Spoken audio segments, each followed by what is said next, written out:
Hare Krishna, Krishna Krishna, Hare Hare, Hare Rama, Rama Rama, Hare Hare, Hare Krishna, Krishna. And now Mantra 3.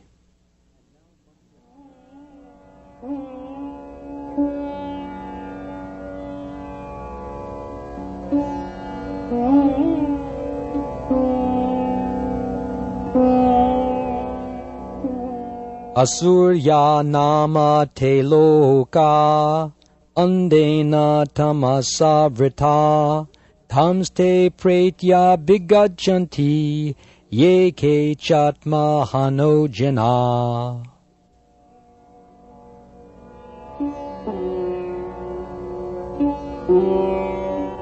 Translation.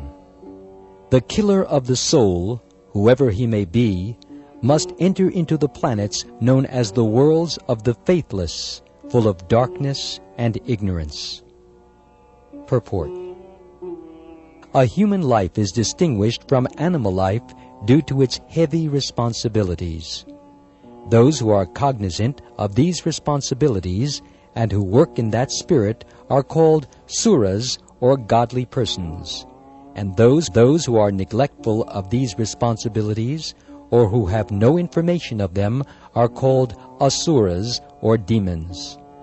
These two types of human beings are found all over the universe. In the Rig Veda, it is stated that the suras always aim at the lotus feet of the Supreme Lord, Vishnu, and act accordingly. Their ways are as illuminated as the path of the sun. Intelligent human beings must always remember that this particular bodily form is obtained after an evolution of many millions of years and after long transmigration. This material world is sometimes compared to an ocean, and this human body is compared to a solid boat designed especially to cross this ocean. The Vedic scriptures and the acharyas, or saintly teachers, are compared to expert boatmen, and the facilities of the human body are compared to favorable breezes which help the boat ply smoothly to its desired destination. If with all these facilities a person does not fully utilize his life for self-realization, he must be considered Atma-ha, a killer of the soul. Sri Ishopanishad gives warning in clear terms that the killer of the soul is destined to enter into the darkest region of ignorance to suffer perpetually.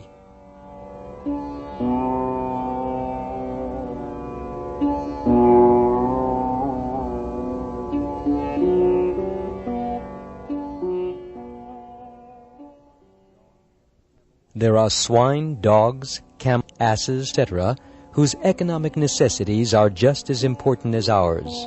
But the economic problems of these animals are only solved under nasty and unpleasant conditions. The human being is given all facilities for a comfortable life by the laws of nature, because the human form of life is more important and valuable than animal life. Why does man have a better life than the swine and other animals? Why is he a highly placed servant, given all facilities, rather than an ordinary clerk? The answer is that a highly placed officer has to discharge duties of a higher nature. A human being has higher duties to perform than animals who are always engaged in simply feeding their hungry stomachs. Yet modern soul-killing civilization has only increased the problems of a hungry stomach.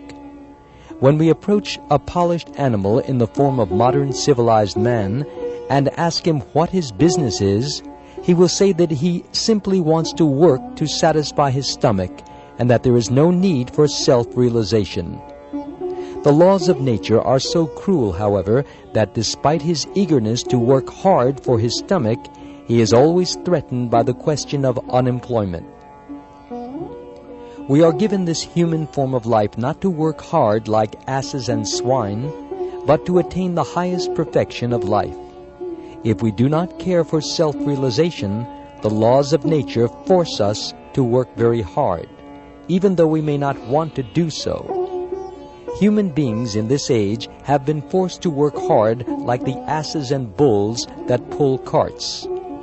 Some of the regions where the Asuras are sent to work are revealed in this verse of Sri Ishopanishad. If a man fails to discharge his duties as a human being, he is forced to transmigrate to the Asurya planets and take birth in degraded species of life to work hard in ignorance and darkness.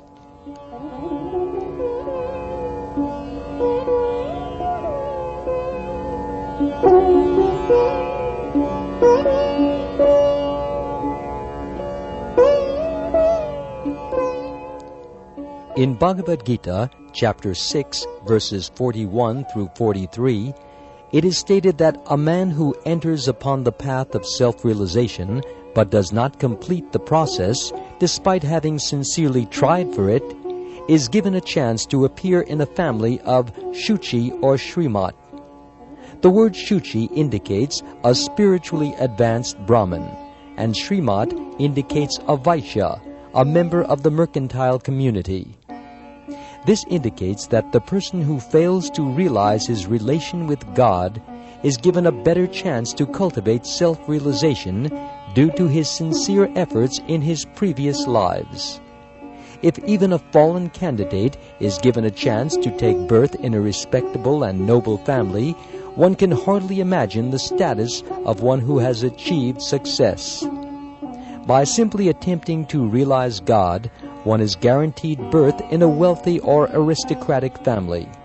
However, one who does not even make an attempt, who wants to be covered by illusion, who is too materialistic and attached to material enjoyment, must enter into the darkest regions of hell, as confirmed in all Vedic literatures. Such materialistic asuras sometimes make a show of religion, but their ultimate aim is material prosperity. Bhagavad Gita, chapter 16, verses 17 through 18, rebukes such men, for they are considered great only on the strength of deception, and are empowered by the votes of the ignorant and by their own material wealth. Such asuras, devoid of self-realization and knowledge of Ishavasya, the Lord, are certain to enter into the darkest regions. The conclusion is that as human beings, we are not meant for simply solving economic problems on a tottering platform, but for solving all the problems of the material life into which we have been placed by the laws of nature.